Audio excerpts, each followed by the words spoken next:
तो स्वागत है आपका आज के इस वीडियो में। दोस्तों, आज हम बात करने वाले हैं दुनिया के सबसे पावरफुल नेशंस, जिन्हें ग्रुप ऑफ 7 नेशंस भी कहा जाता है। ये नेशंस इतने पावरफुल हैं कि किसी भी देश की इकोनॉमी को भी चुटकियों में ही समाप्त कर सकते हैं। तो आइए जानते हैं ग्रुप ऑफ 7 नेशंस के बारे में। अगर इनका इतिहास देखा जाए, 1973 में जब ऑयल क्राइसिस पूरी दुनिया में आया था, तभी G7 कंट्रीज़ के बारे में सोचा गया था। जैसा कि आप सभी जानते हैं, कोई चीज़ तभी क्रिएट होती है जब उसकी ज़रूरत होती है। वैसे ही ज़रूरत 1973 में जब ऑयल क्राइसिस हुआ था, तब इकोनॉमी को बैलेंस करने के लिए इन पावरफुल नेशंस को एक टेबल पर आकर बैठना पड़ा था और सोचना पड़ा था कि कैसे इस ऑयल क्राइसिस 7 कंट्रीज़ में कुछ समाप्त। Britain, France, Japan, Italy, USA and Germany and also Canada भी आते हैं। बट 1975 में ग्रुप ऑफ 6 नेशंस ही हुआ करते थे, जिसमें UK, France, Japan, Italy, USA and Germany था, एंड ऑफ कोर्स कनाडा नहीं था। देन अब तक हम जान चुके हैं 1975 में ग्रुप ऑफ 7 नेशंस नहीं, ग्रुप ऑफ 6 नेशन ही हुआ करता था।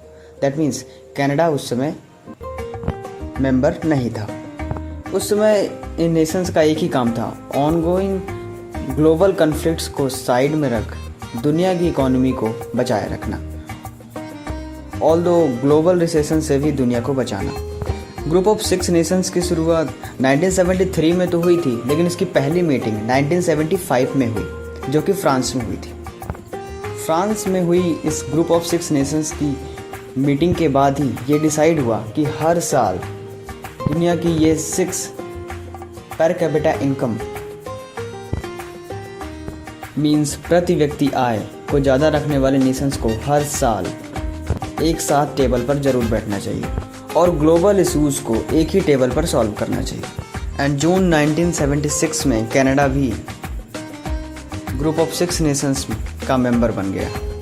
तब से group of 6 Nations group of 7 Nations में कन्वर्ट हो गया।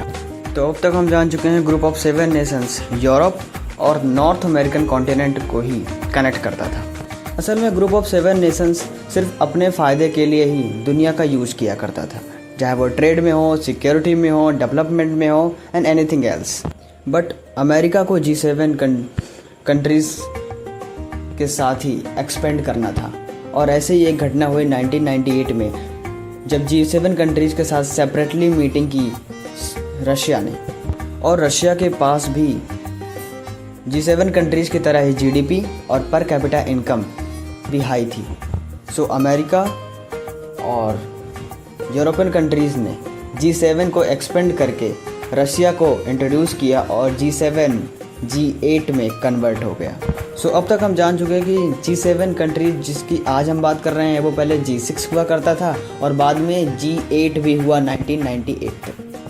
1998 से 2014 तक रशिया G8 में शामिल रहा और इसकी सारी मीटिंग्स को एब्जॉर्ब करता रहा। बट 2014 में भी रशिया को सस्पेंड कर दिया गया by European leaders and America, and the reason is Russia invaded Crimea of Ukraine. जी हाँ, रशिया ने यूक्रेन के एक बड़े हिस्से क्रीमिया पर कब्जा कर लिया था, और इसीलिए रशिया को यूरोपियन कंट्रीज और अमेरिकन अलाइंसेस के द्वारा G8 से बाहर निकाल दिया गया और फिर से वो G7 बन गया।